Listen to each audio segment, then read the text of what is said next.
আপনাদের private life, I mean to say conjugal life, দাম্পত্য কেমন ছিল? কেমন থাকবে আবার? আর পাঁচটা স্বামী স্ত্রী যেমন থাকে। মিথ্যে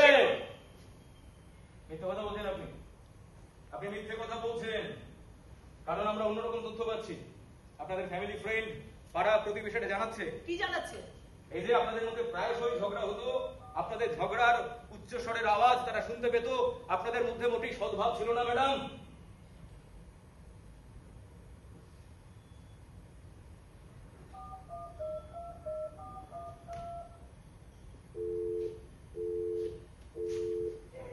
The number you have dialed is currently busy. Please try again later. The number you have dialed is currently busy. Please try again later. যাই, আসছি।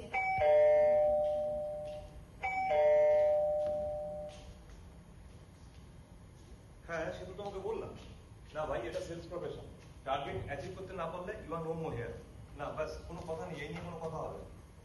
টার্গেট অ্যাচিভ করতেই হবে, ব্যাস, দ্যাটস অল।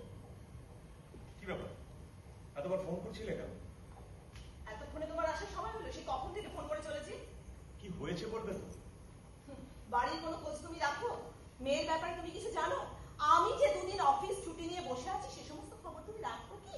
ও আচ্ছা, এখন তুমি এসব শোনাবার জন্য আমাকে ডেকে পাঠানো, তাই তো? আজ বিকেলে পুতুল রেস্টলেস হয়ে পড়েছিল, কিছুতেই মেয়েটাকে খাওয়ানো যাচ্ছিল না। আমি চেয়ারটা থেকে পড়েও যায়। আরে কি নাম মেয়েটার? ওই যে আয়া তো মিনতি। হ্যাঁ, ও আসেনি নাকি? পুতুলের আয়া মিনতি দুদিন ধরে যে আসছে না সে সমস্ত খবরও তো তুমি রাখো না। আমি সেন্টারে ফোন করেছিলাম, কোনো রিপ্লেসমেন্টও দিতে পারিনি। আচ্ছা, পুতুলের কোথাও লাগেনি তো? ওকে একবার ডাক্তারের কাছে নিয়ে গেলে। থাক, সেসবের আর কোনো প্রয়োজন নেই। আমি ওষুধ দিয়েছি, মেয়ে আমার ঘুমোচ্ছে এখন। আচ্ছা শর্মিষ্ঠা, তুমি যখন ব্যাপারটা ম্যানেজ করে নিয়েছিলে তাহলে কি আমাকে না ডাকলে তোমার চলছিল না? হ্যাঁ, তুমি জানো আমি কত ইম্পর্টেন্ট মিটিং ছেড়ে এসেছি, স্বয়ং জিএম আছেন, অন্যান্য আরএমরা আছেন। আশ্চর্য ব্যাপার। মিটিং না পার্টি? হ্যাঁ, আর এই মিটিং, পার্টি, মিটিং এ সমস্ত তো তোমার তো লেগেই আছে। হ্যাঁ, কি বলো তুমি? তো বললাম না মেয়ে আমার একার নয়, তো তোমারও সেম দায়িত্ব আছে। হ্যাঁ, আর এই সমস্ত না আয়া দিয়ে আর একেবারেই চলবে না। একটা ফুল টাইম ট্রেন লোকের ব্যবস্থা এবার করতেই হবে। করো না, আয়া করো, নার্স করো, যাকে খুশি আনো, টাকা যা লাগে আমি দেবো। সেই টাকা দেওয়া ছাড়া এই সংসারে তুমি আর কি করো উদয়? একটা অসুস্থ মেয়েকে জন্ম দিয়ে যেন আমি একাই ভুল করেছি। শোনো, যদি টাকা দেওয়াটাই সব মনে করো তাহলে ডিভোর্স নিয়ে আলাদা কেন হয়ে যাও না? কি বাজে বাজে বলছো তুমি? হ্যাঁ, ডিভোর্স নিয়ে নেবো মানে? শোনো শর্মিষ্ঠা, মেয়ে জন্মানোর পর থেকে আমি কিন্তু কম ছুটি নিই মেয়েকে নিয়ে। কত ডাক্তার, কত সাইকিয়াট্রিস্ট, কত কাউন্সিলর, কোথায় যাইনি বলো তো? আমি কিচ্ছু করিনি না, মেয়ের জন্য কিচ্ছু করিনি। করেছো তো, বলছি তো করেছো, কিন্তু একটা সময়ের পর ধীরে ধীরে দূরে সরে গেছো। নিজের কাজের জগৎ নিয়ে ব্যস্ত হয়ে গেছো, দুদিন ছাড়া ছাড়া অফিসিয়াল ট্যুরে বেরিয়ে গেছো। আমার কথা তো না হয় ছেড়েই দাও, পুতুলটা বাবা বাবা করে হেদিয়ে মরেছে, উইকেন্ড ছাড়া ওকে সময় দাওনি তুমি উদয়।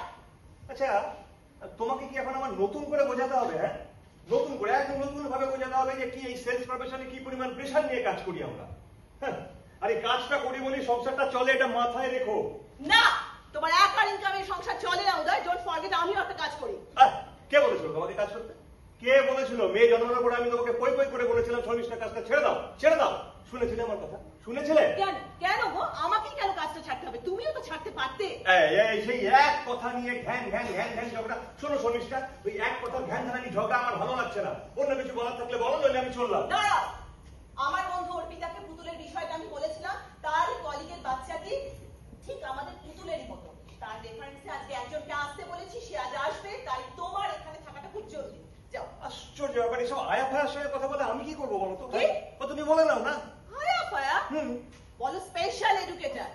হ্যাঁ, একটা ফুল টাইম ট্রেন এক্সপেরিয়েন্স একটা মানুষ আসবে। আর একটা মানুষকে এইভাবে আসতে গেলে পরে তো তোমাকে তো বসতে হবে একটু, নাকি? বসো না। মানে ব্যাপারটা হচ্ছে যে সে তার জন্য বেশি টাকা দিতে হবে, এই তো? তো আমি তো আগেই বললাম টাকা যা লাগে আমি দেবো, তাতে ইন্টারভিউ নেওয়ার কি আছে শুনি? বললাম না উদয়, মেয়ে আমার একার নয়, তোমার সেম দায়িত্ব আছে। আর একটা মেয়ে সারাটা দিন বাড়িতে থাকবে, সেটাও তো একটা ব্যাপার না? হ্যাঁ, হ্যাঁ, ওই বোধহয় মেয়েটা এলো। বসু, দাঁড়া, দেখছি। নমস্কার। আমি রমা। আমি শর্মিষ্ঠা। অর্পিতা নিশ্চয়ই বলেছে ফোনে ব্যাপারটা। অর্পিতাদির কলিগ মালবিকাদির ছেলেকে আমি আগে দেখতাম। ও আচ্ছা আচ্ছা। আলাপ করে দিই, এই আমার হাজবেন্ড উদয়। এই উদয়, উনি ও আচ্ছা আচ্ছা, নমস্কার নমস্কার, বসুন না প্লিজ। আমাকে আপনারা তুমি করে বলতে পারেন, আমি আপনাদের থেকে বয়সে অনেকটাই ছোট। আচ্ছা বেশ বেশ, তুমি বসো বসো বসো। আচ্ছা, তুমি মালবিকার ছেলেকে আরেকদিন দেখো না? না, ওদের কাজটা আমি ছেড়ে দিয়েছি। আসলে বাচ্চাটা না কোনোভাবে ডেভেলপমেন্ট হচ্ছিল না সেভাবে, আর ও খুবই ফেরোস আছে। একদিন আমাকে জানেন থালা বাসন ছুঁড়ে মারতেও এসেছিল। ওকে বাড়িতে রাখা হয়তো কোনোভাবে সম্ভব হবে না, ও হয়তো কোনো হোমের ব্যবস্থা করছিল না।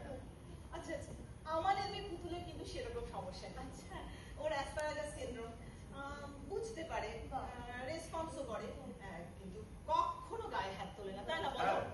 এটা ওটা কিন্তু জানো তো, একটু মাঝে মাঝে জেদি আর একগুয়ে হয়ে যায়।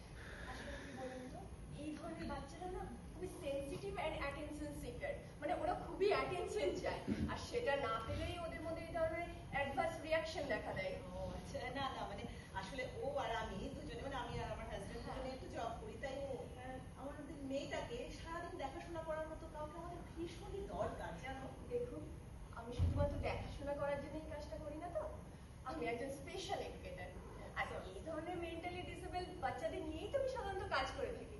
আর আমার বাকি বাচ্চারা আছে, সারাদিন সময় দেওয়াটা হয়তো সম্ভব হবে না ম্যাম। আসলে না, এই জন্যই তোমার মতো কাউকে আমরা খুঁজছিলাম, যে